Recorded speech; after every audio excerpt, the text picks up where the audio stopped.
Welcome to this episode of our podcast on Monarchy in Peril.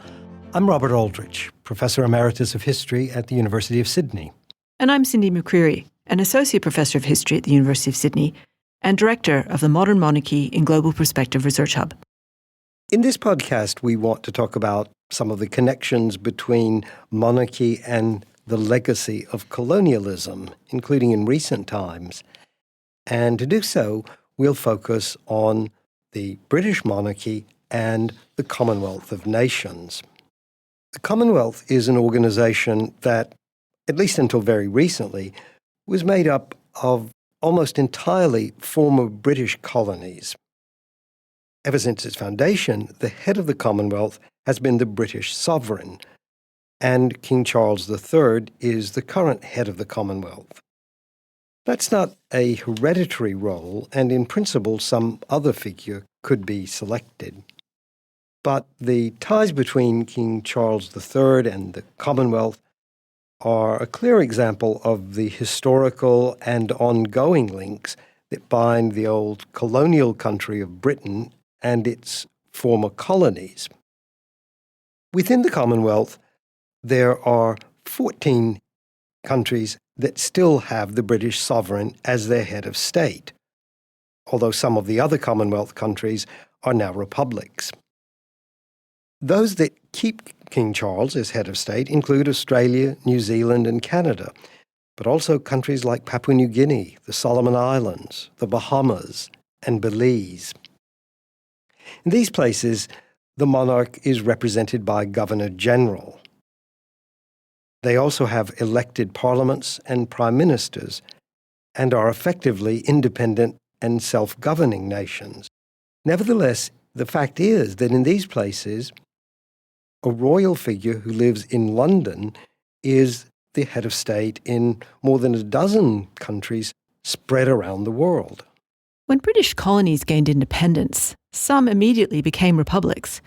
Others kept the British sovereign as their head of state and still do so. Still others kept the British monarch for a time, but later became republics.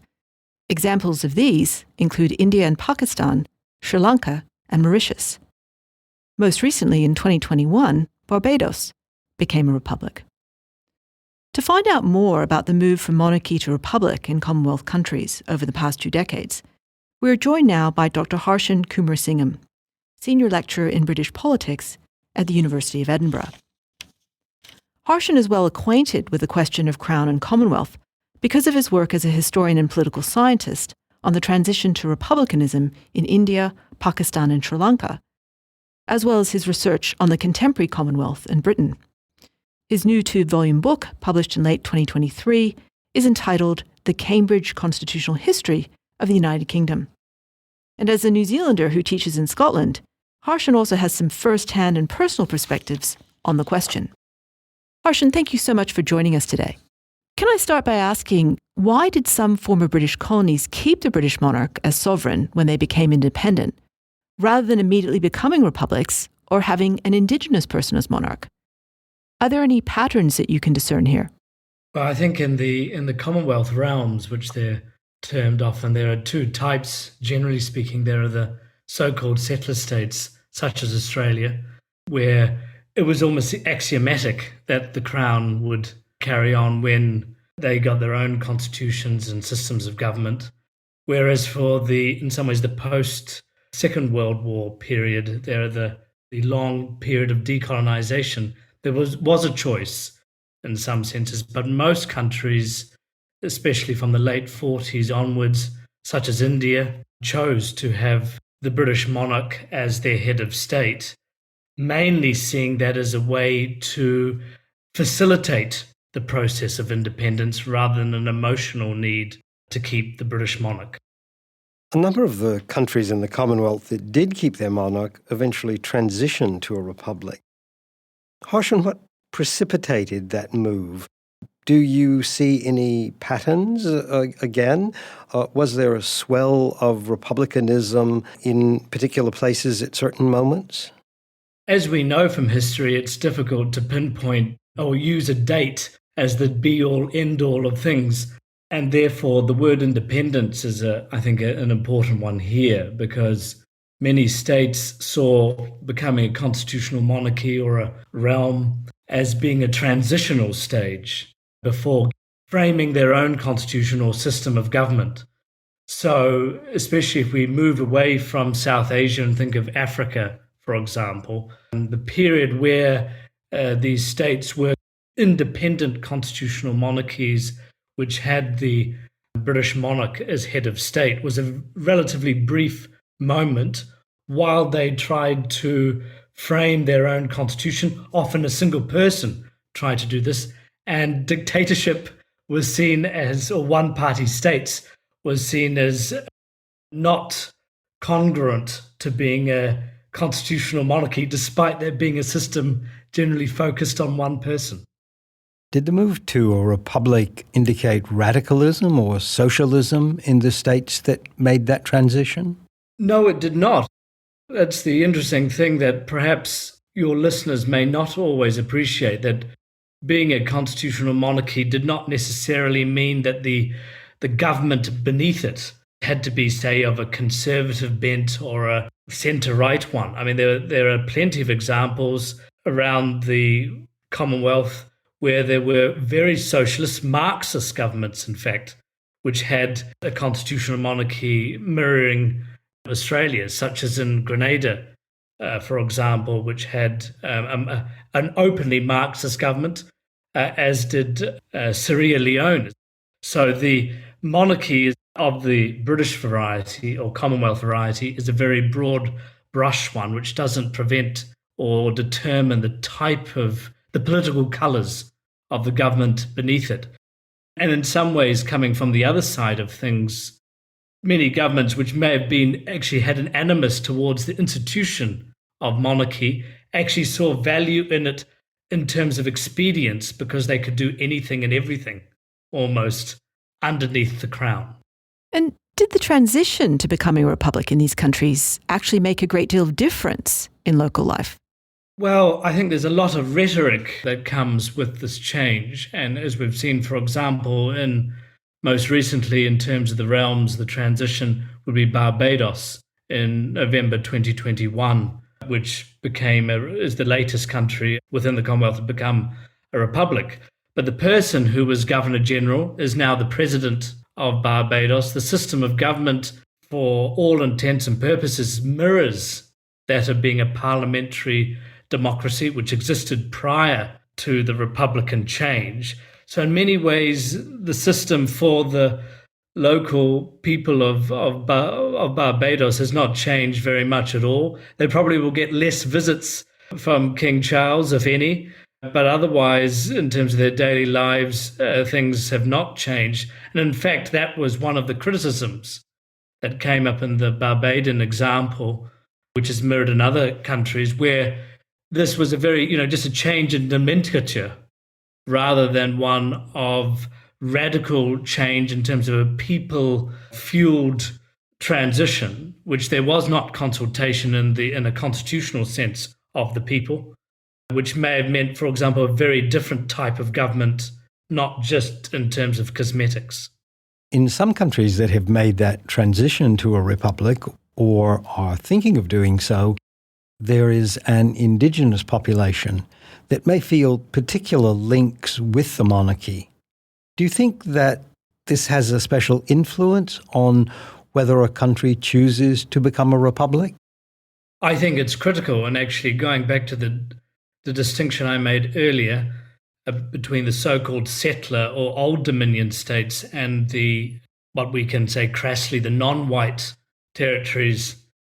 A big issue for countries, obviously, like your own in Australia and New Zealand and Canada, where there is a significant Indigenous minority there that have very different and difficult questions towards history, identity, and the status of institutions. And obviously the monarchy, the crown, is very much one. And it's not just simply a question of, say, changing radically a system that is very much identified with colonialism, being the crown, but there is also ones that sees the relationship directly with the crown, such as some Maori see in the New Zealand experience, as there is also a comparable feeling with some of the traditional Indigenous hierarchies in Canada towards the Crown, where there is a treaty relationship, as of course there is in New Zealand. Australia is different, but there are similar sentiments that if there is a transition to republicanism, then the historical assurances and the at least rhetorical element of protection could potentially be removed, which would mean that the Indigenous people would be exposed potentially legally as well as culturally to whatever regime would succeed, even though in practice the British monarch or the Governor-General, their representative, seldom involves themselves in Indigenous politics itself. What do you think of the prospects for a republic in the remaining 14 realms of the Commonwealth? Are some more likely than others to become republics? And do you find that the reasons that are put forward by Republicans for making such a transition to be convincing? Well, as you say, there are many movements. I mean, in fact, every country has some Republican aspect, and every one of them has a critique of the present system of government. In an age where there are big issues about colonialism, decolonization, etc., one of the main, at least popular forms of discussion is about whether the links of colonialism to states that have the British monarch as head of state. However, it has to be said that while there is formally King Charles III over these realms and territories, ultimately and pragmatically, these are entirely run by the locals. The king does not tell the Governor-General what to do, and who in turn does not tell the Prime Minister or the legislature what to do. They are entirely independent. So they are realms because they chose to be. We can argue whether the reasons were valid or not. That's another question, but they are completely sovereign. So when countries say we need to become truly independent by becoming a republic, for example, that I don't think is completely valid, because any of these countries, as per their own individual constitutions, could become a republic whenever they wanted. It is not for Britain, and never was, to impose what type of system comes there or not. So if this is about true decolonization and change there, that's more of a cultural issue than a constitutional one. And becoming a republic, we should add, does not erase the past or the issues that come up with colonialism. You're listening to Monarchy in Peril from the University of Sydney, and today's guest is Harshan Kumarasingham. Harshan, since you teach in Edinburgh, what about the question of independence for Scotland, with or without a monarch? I remember cheekily once saying to my students that for Scotland to become independent, all they would need is Sean Connery to become Governor-General sitting at Balmoral, and nothing much would need to change because the precedent is there for the other, what were known as dominions. That could happen. And Scotland, obviously, unlike the other states we've been discussing, has its own personal and dynastic link to the British throne because of its union of crowns and so on. And the Scottish National Party, which has been the dominant political party in Scotland for some time, at least until very recently, argued, I think, especially from pragmatic reasons, that when, and rather than if, from their perspective, when Scotland becomes independent, it would retain the British monarch, but as the Scottish monarch, the King or Queen of Scotland. So they would not become a republic. And that was definitely a very pragmatic position, because the majority of Scots, though even if they harbour strong independent views, would still see a very personal connection with the monarchy, especially Elizabeth II. Now there are a strong minority of people who would like to rid Scotland of the monarchy entirely to become a republic. Whether that pans out in practice, I think, is another matter, because there are very emotional, critical, and constitutional and cultural reasons why Scotland is a monarchy. And while it is very much a shared monarchy, in a way it is more difficult to explain to an Australian, a Jamaican, or Papua New Guinean. And what about the British monarchy? King George VI lost the Raj in India, while Queen Elizabeth II lost most of Britain's other colonies during the early years of her long reign. Perhaps others will now go under King Charles III. Does that make any real difference to the British monarchy? At least from a geopolitical perspective, the very real fact that the British monarch is no longer an imperial monarch, it is no longer the head of a great empire, the world's largest at one point, they nonetheless present themselves as being a global monarchy.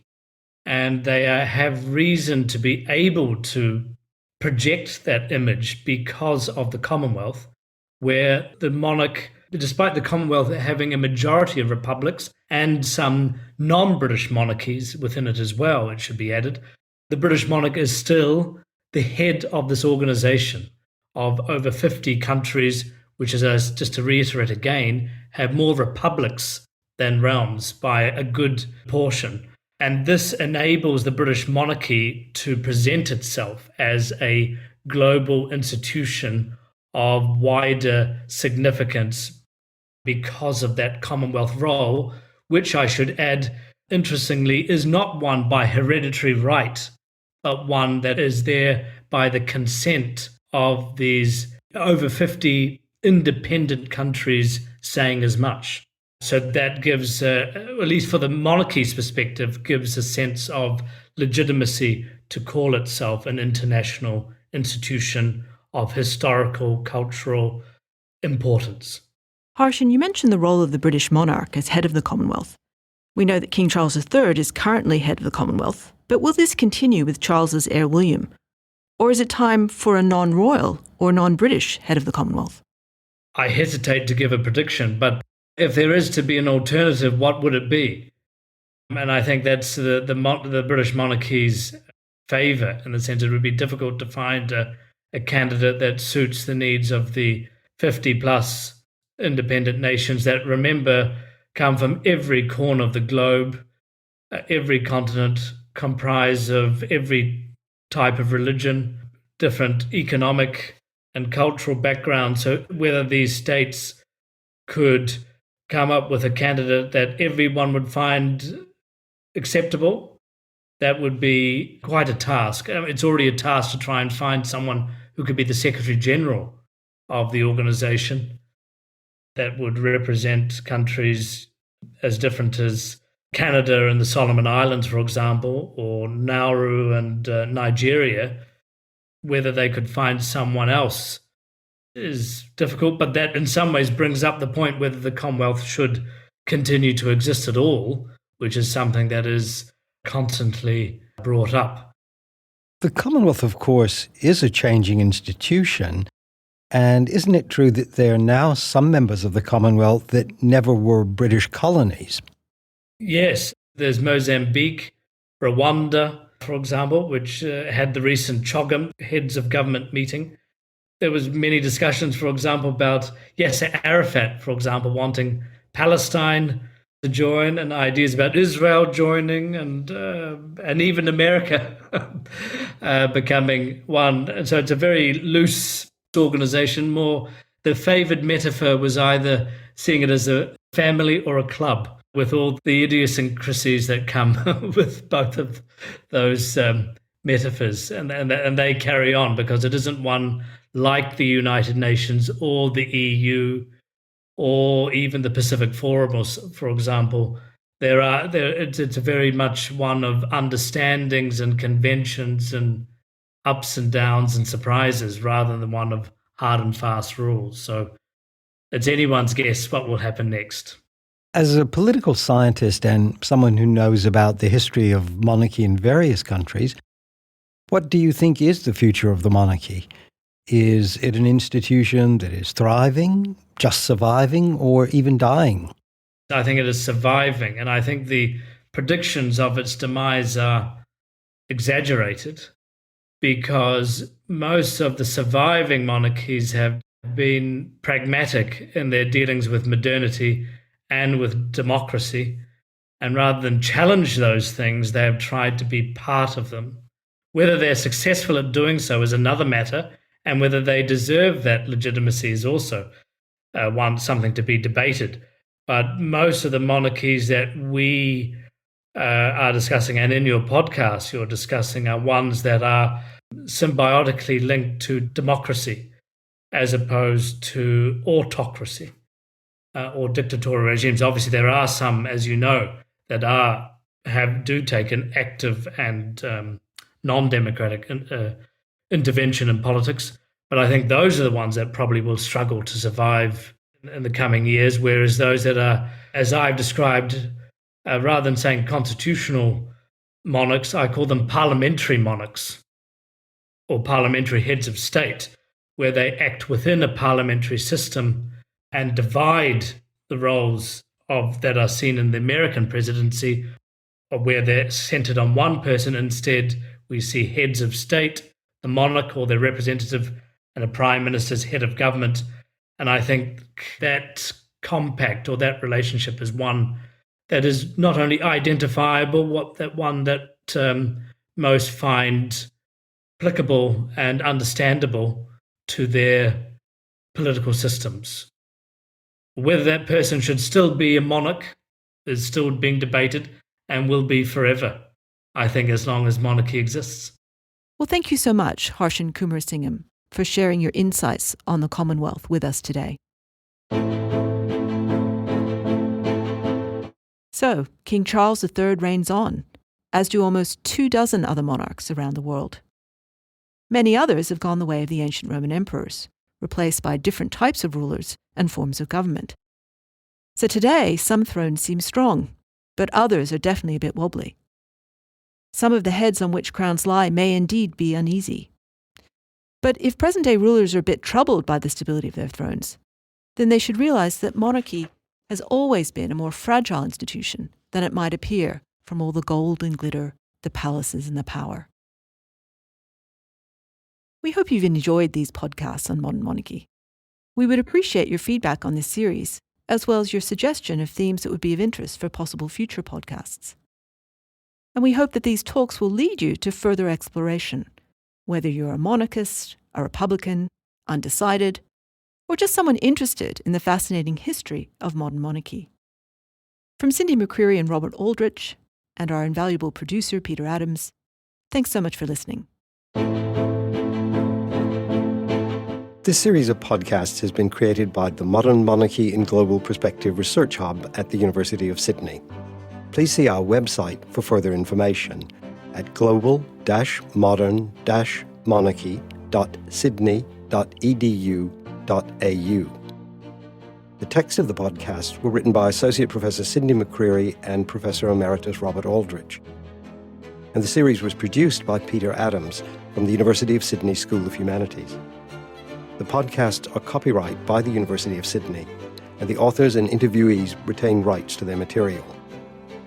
We acknowledge the Indigenous Gadigal people of the Eora Nation, the traditional custodians of the land on which the University of Sydney stands.